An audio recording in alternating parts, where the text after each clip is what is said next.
नमस्कार, मेरा नाम डॉक्टर नरेश कुमार इंगले है। मैं एक मनोचिकित्सक, सेक्स रोग तथा व्यसन मुक्ति तज्ञ हूँ। अक्सर अखबारों में हम पढ़ते हैं कि दिल टूटने वालों द्वारा की गई आत्महत्या है। जब किसी व्यक्ति का दिल टूटता है, उस बात को वह सह नहीं सकता और बहुत बार फिर वह आत्महत्या तक वह पहुँच जाते हैं। कभी कभी इन व्यक्तियों द्वारा हिंसा की जाती है। जिस व्यक्ति के साथ वह प्यार में थे, उस व्यक्ति को वह मारते हैं, पीटते हैं या एसिड अटैक भी करते हैं, या कभी कभी हत्या भी उनके द्वारा की जाती है। जिस व्यक्ति को वह बहुत ही प्यार करते थे, दिलो जहां से चाहते थे, उस व्यक्ति की वह हत्या कर लेते हैं, या अगर वह व्यक्ति और किसी के प्यार में है तो उसकी हत्या कर लेते हैं। तो इस तरह की खबरें हम अखबारों में पढ़ते हैं। यह जो दिल का मामला है, यह बहुत बार क्या होता है कि निराशा लाता है। आप जिसे प्यार करते हो, ऐसा होता नहीं कि वह व्यक्ति भी आपसे प्यार करे और उसके कारण आपका दिल टूट जाता है।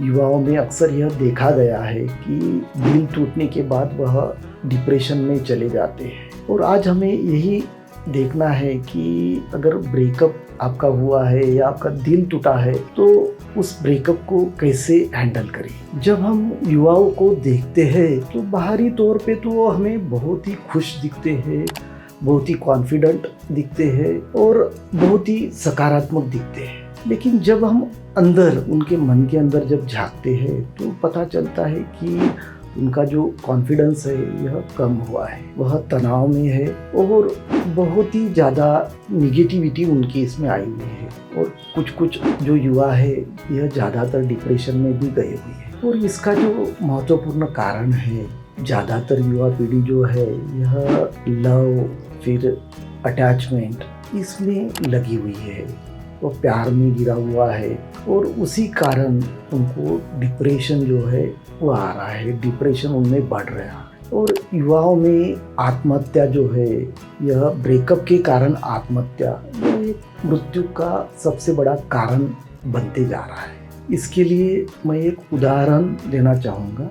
जैसे कि कोई कार आप देखते हो, या कोई टू व्हीलर आप देखते हो, या कोई घर आप देखते हो, या कोई मोबाइल फ़ोन आप देखते हो, तो उसे देखते ही आपको एक मोह हो जाता है, लगाव वस्तु से आपको हो जाता है। आपको लगता है कि उस तरह की टू व्हीलर आपके पास होनी चाहिए, उस तरह की कार आपके पास होनी चाहिए, उस तरह का घर आपके पास होना चाहिए। और उस लगाव के आधार पर फिर आप क्या करते हो कि उसको खरीदने का निर्णय आप ले लेते हो। यह हो गया चीज़ों के बारे में, वस्तु के बारे में।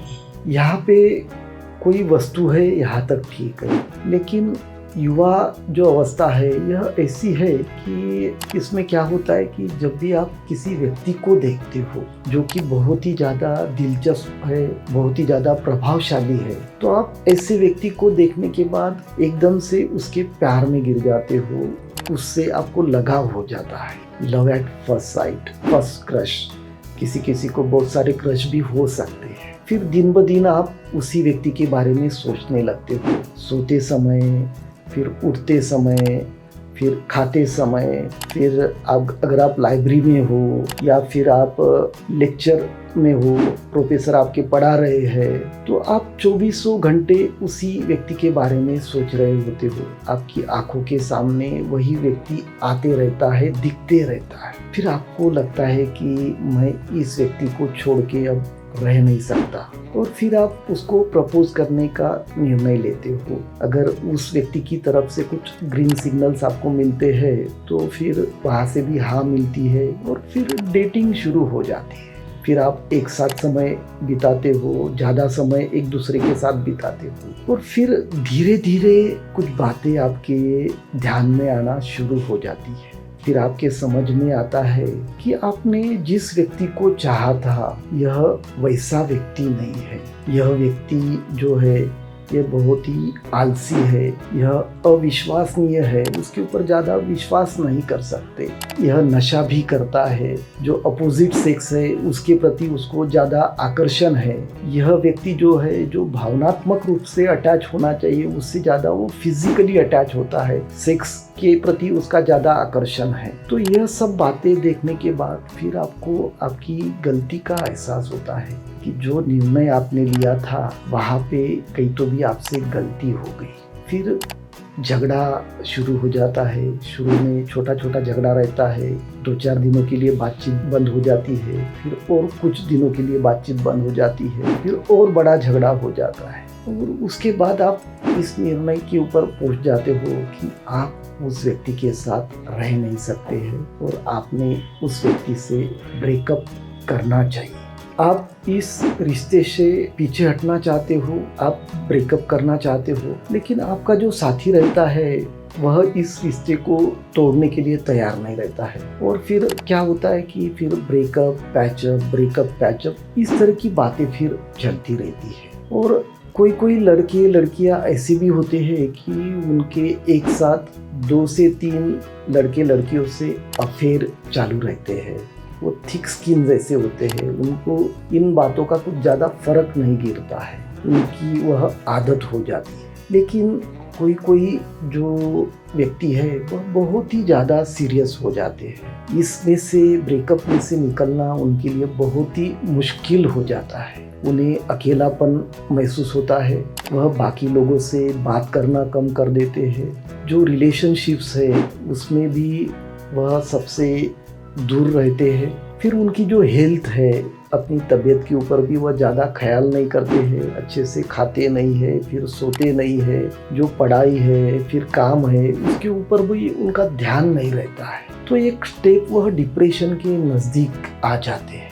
कभी कभी ऐसा भी होता है कि आपके उस व्यक्ति के साथ फिजिकल रिलेशंस होते हैं और सेक्स उसके साथ होने के कारण आप आपकी जो वर्जिनिटी है, जो कौमार्य है, ये आप खो देते हो, जिसके कारण एक अपराध की भावना, जो गिल्ट फीलिंग है, यह आपके मन में बहुत ज़्यादा होती है। उससे आपको निकलना बहुत ही मुश्किल हो जाता है। जब ऐसी स्थिति में आपके पेरेंट्स अगर आपके साथ हो और अगर वो सपोर्टिव हो, वो आपको किसी साइकियाट्रिस्ट को दिखा देते हैं, तो ऐसी स्थिति में आप उसमें से निकल पाते हो। लेकिन अगर आपके पेरेंट्स उतने सपोर्टिव नहीं, या फिर आप किसी से यह बातें शेयर नहीं कर सकते, तो फिर आपके सामने दूसरा रास्ता कुछ भी दिखता नहीं। और ऐसे वक्त युवाओं को लगता है कि नहीं, अब इससे बाहर निकलने का कोई रास्ता मेरे पास नहीं है, तो उससे अच्छा अब मैं मेरे जीवन को अब ख़त्म कर लूँ, मैं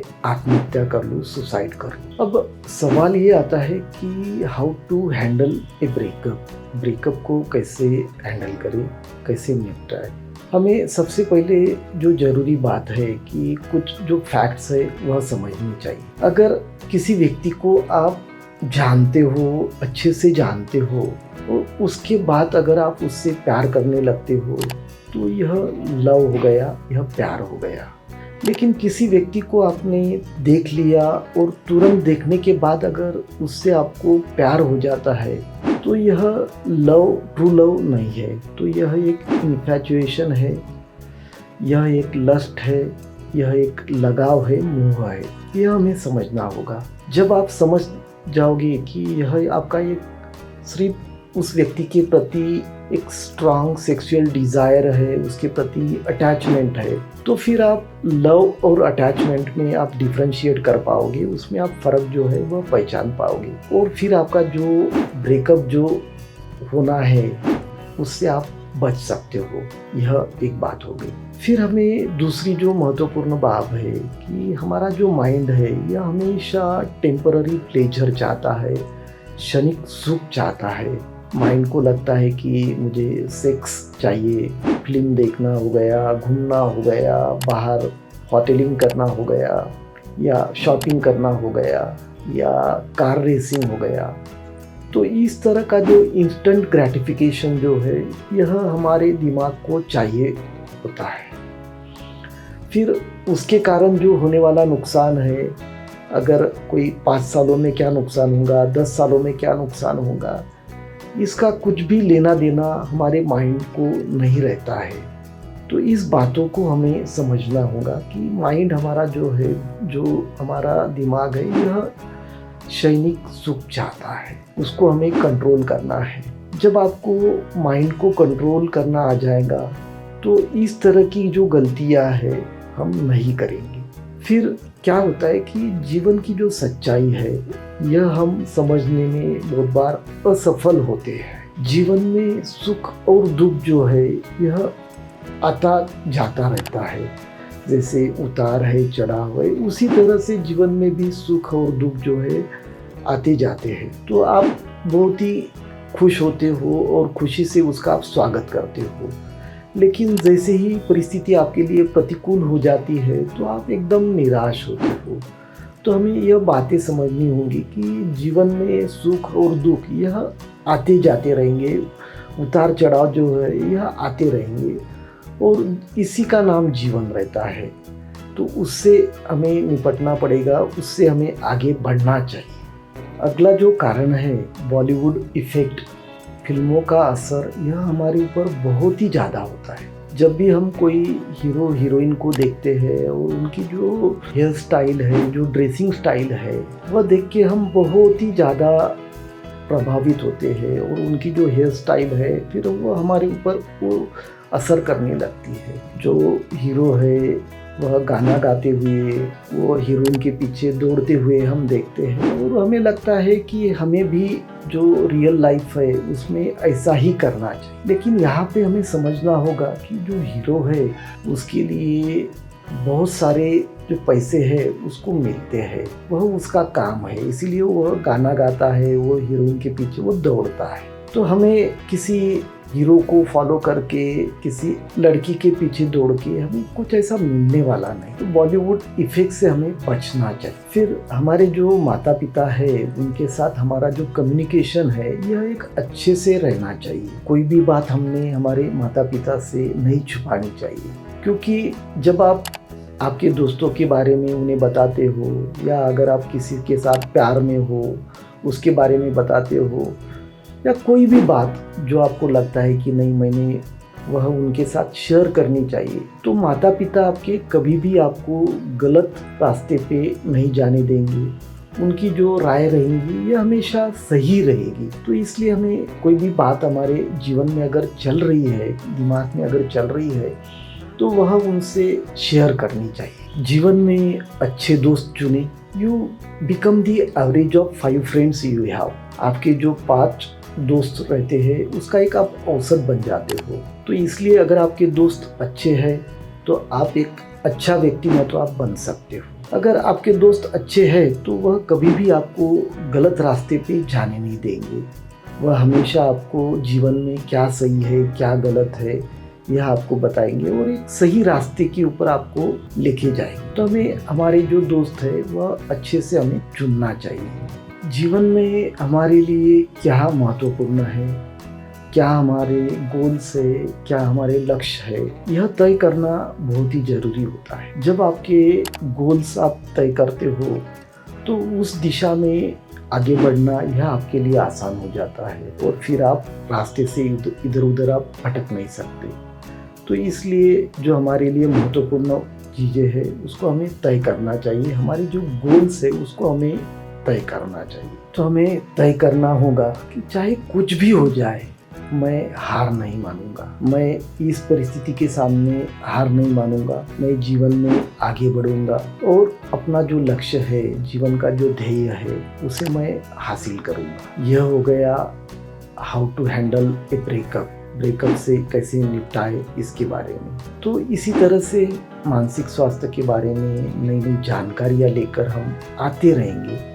बस आपको इतना करना है कि हमारी जो वीडियोज़ है उसको आपको लाइक करना है, शेयर करना है, साथ ही में हमारा जो चैनल है उसको आपको सब्सक्राइब करना है। धन्यवाद।